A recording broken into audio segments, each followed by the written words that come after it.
I was originally diagnosed with chronic kidney disease starting 25 years ago, and over time it progressed into recent years where it became a major issue.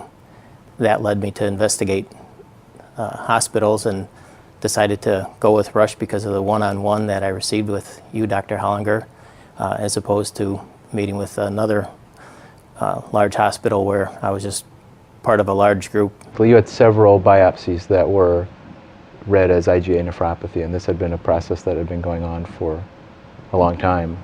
Your own kidneys and were at the point where you either need to think about starting dialysis or think about getting a transplant relatively expeditiously, I think. Yes, that's correct. I was scheduled to begin dialysis that same week that I did receive the kidney transplant, so it was a very close race as to which was going to come first.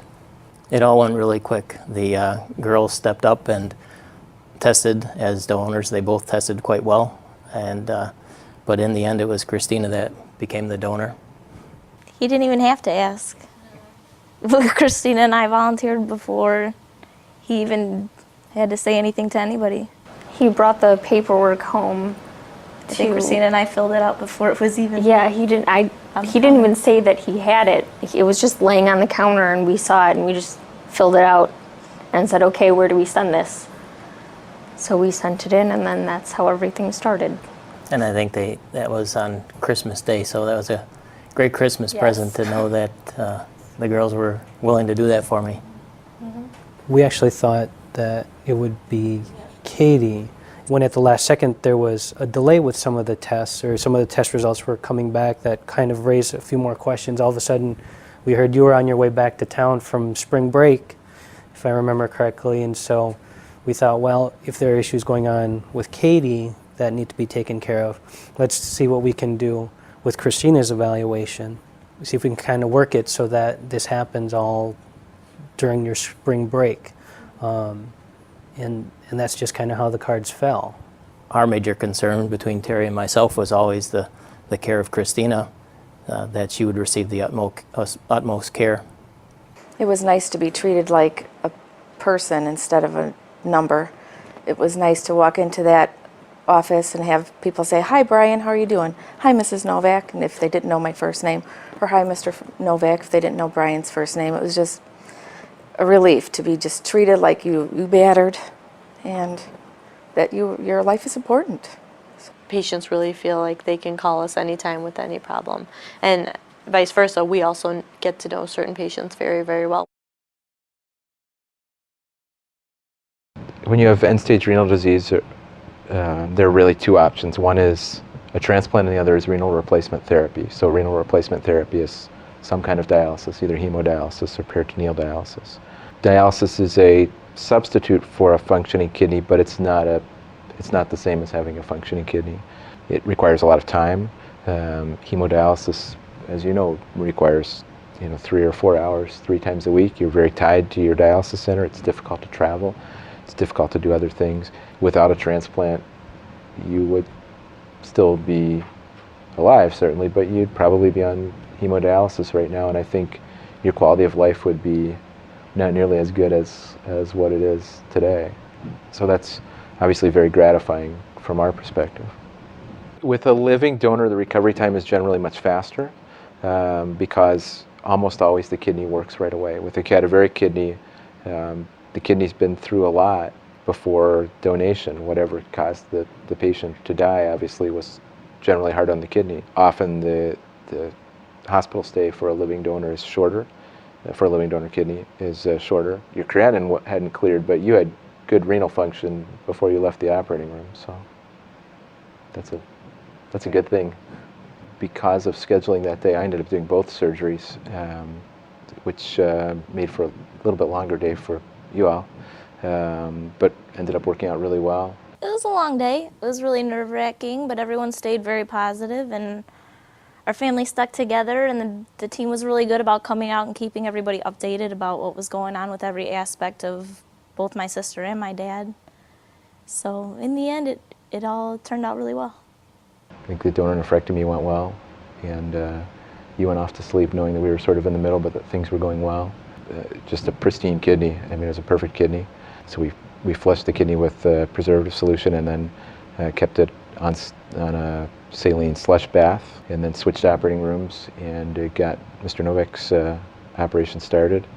And actually, once we reperfused the kidney, it made urine right away, and I think by the time you got to the intensive care unit, you were making a lot of urine, as I recall. That's correct. Which is exactly what we want from a living donor kidney. It was perfect. So. Right. Not all donors realize that they're actually helping out two people. One is the person you give your kidney to, and the other person that you help out is, had you stayed on the list, whatever kidney would have been offered to you now goes to the next person. And that thought isn't always conscious at the time that we're working through the donors, but that is actually what takes place. If you would have seen Brian during the months of before the surgery and then seen him literally right after the surgery, you would not have believed it was the same person. The next morning was very clear. I woke up about 7 o'clock by some nurses for some labs, and they asked how I was feeling, and my response was I felt like $1,000,000. So I spent a day in ICU and then moved up to the floor, and I was 2 doors away from Christina, and I can still recall that right after I got in my room, I decided I owed it to her to get out of bed and go see her, and we actually met in my doorway because she had beat me to the punch and was halfway down the hall by the time I'd got out of bed. It wasn't that long of a recovery, actually. I was pretty surprised. I was fine. After the week after surgery, I was completely fine. I was up to get up and move around by myself, and then maybe a month after the surgery, I didn't really feel anything at all. And now it's 4 months later, and I'm completely back to normal. Brian's recovery was so fast. He was home on Monday, and probably a week later too, he's up and around doing things around the house a little bit, and just a new man. I remember seeing him in recovery after the surgery, and I went right up, and his eyes were open when I got there. I was really surprised to see that. His face was flush.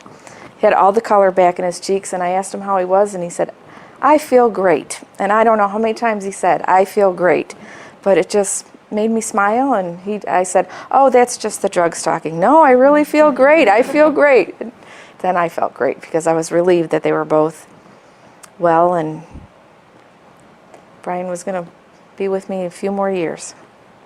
Before surgery, I felt absolutely terrible, and I couldn't get to this transplant soon enough. But the transplant and the recovery period went pretty quick. As I've said, I felt great right afterwards.